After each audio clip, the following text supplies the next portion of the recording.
어떤 일들이 있었을까요? 영상으로 떠나는 라떼뉴스 여행. 영상실로 오늘 안녕하세요. 아나운서 조진영. 아나운서 조혜진입니다. 자, 우리들의 시간 여행 또 이 시간이 다가왔네요. 네, 너무너무 기다렸어요. 아닌 것 같은데. 아니에요, 너무너무 기다렸어요.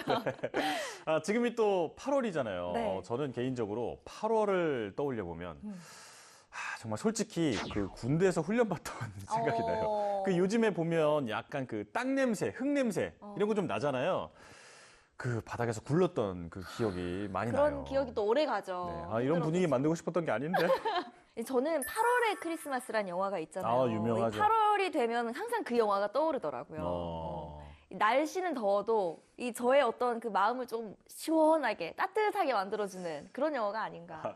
이렇게 뜨거운 여름의 과거엔 또 어떤 일이 있었을지 궁금해지는데요. 함께 보시죠.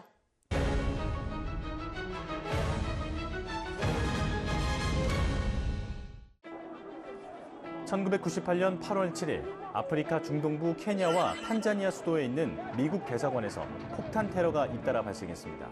당시 테러는 1983년 레바논 주재 미 대사관에서 폭탄 테러로 240명이 숨진 이래 미 대사관이 겪은 최악의 테러였습니다. 여기가 아프리카의 미국 대사관 중에서 가장 규모가 큰 곳이었다고 해요. 아, 그래서 그렇게 인명피해가 컸군요. 구체적인 테러 방식은 어땠어요? 이게 정확하게는 그 대사관이 무너진 건 아니었거든요.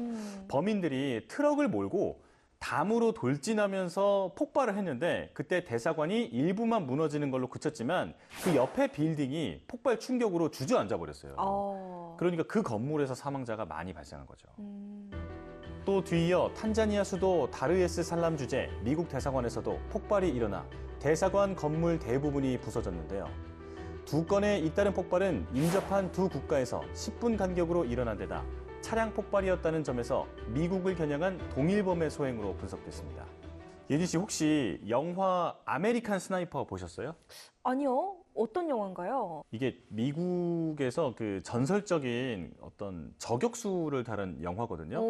그 영화에서 주인공이 입대를 하게 되는 계기가 바로 이 사건이 나옵니다. 네. 당시 미국인들에게는 굉장한 충격이었다고 해요. This is a special report. Those explosions set to go off at the U.S. embassies in Dar es Salaam, Tanzania, and Nairobi, Kenya, were clearly a part of someone's war against the United States. More than 80 dead, more than 1,700 injured in two bomb blasts. Our who our enemy is. Although the embassies were obviously the targets, most of the dead and injured are not Americans. Still, 8 Americans, including 1 child, are dead, and 5. 유력한 용의자로는 미국이 유고에서 체포한 동료를 이집트로 송환한 데 대해 보복하겠다고 공언한 아랍 과격 무장단체 지하드가 지목됐는데요. 미국 연방수사국은 이 사건의 배후로 오사마 빈라덴과 아이만 알자와히리를 지목하며 FBI 10대 지명수배범으로 현상수배했습니다. 그럼 이번엔 1999년으로 가볼까요?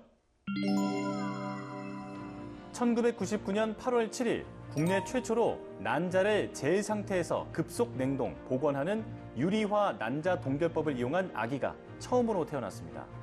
난자 동결법을 이용해 임신에 성공한 정모 씨는 1999년 8월 7일 오전 2.9kg의 건강한 남자 아기를 출산했는데요.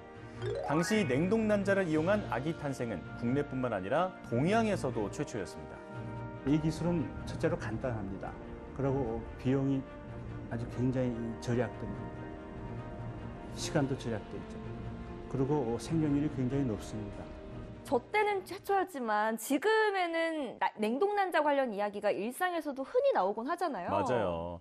점점 그 결혼과 출산 시기가 늦춰지고 있으니까 지금 이런 방법을 고민하고 있는 여성분들도 꽤 많이 계시죠. 네, 맞아요.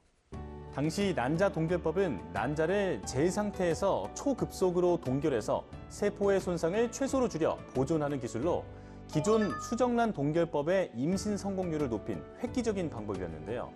이 기술을 활용해 기존 시험관아기 시술에서 사용되던 수정란 동결법이 윤리적, 도덕적이라는 비난을 피할 수 있을 뿐 아니라 조기 폐경이나 난소암, 백혈병 등 치료 과정에서 난소 기능을 상실할 위험이 있는 여성의 난자를 미리 채취하고 보존이 가능해지면서 치료 이후의 임신이 가능하게 됐습니다. 이뿐만 아니라 8월 7일의 또 다른 과거를 살펴보면요. 1970년에는 경부고속도로 건설공사 현장에서 목숨을 잃은 순직자들을 기리기 위해 위령제가 충북 옥천군 위령탑 앞에서 거행됐습니다. 이 공사 과정에서 목숨을 잃은 분들이 많았나 봐요. 그럼요.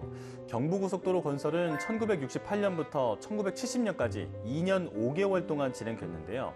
연인원 892만여 명이 참여했고 이 중에 77명이 공사 과정에서 안타깝게 순직했습니다. 현재는 경부고속도로의 중간 지점이자 가장 힘든 공사 구간으로 꼽힌 옥천터널 인근에 순직자 위령탑을 세우고 개통일인 7월 7일 즈음에서 해마다 위령제를 지내고 있습니다. 그리고 2009년에는 인천 세계 도시축전이 열리기도 했는데요. 오, 어떤 축제였을까요? 같은 해 10월 25일까지 인천광역시 전역에 열렸던 축제인데 이전에 엑스포처럼 80일 동안 전시, 페스티벌, 국제회의 행사가 다양하게 진행됐습니다. 처음에는 명칭도 엑스포로 열려고 했던 건데 국제박람회 측에서 비슷한 시기에 열리는 타국의 엑스포와 차별화를 둘 수 있도록 명칭 변경을 요청해서 인천 세계도시축전으로 변경을 하게 됐죠. 차별점을 둔 거군요.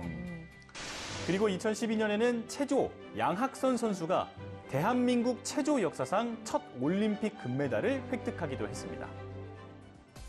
자, 오늘도 열심히 과거 속으로 달려봤는데요. 영상실록으로 만나본 오늘의 과거, 여러분은 어떠셨나요?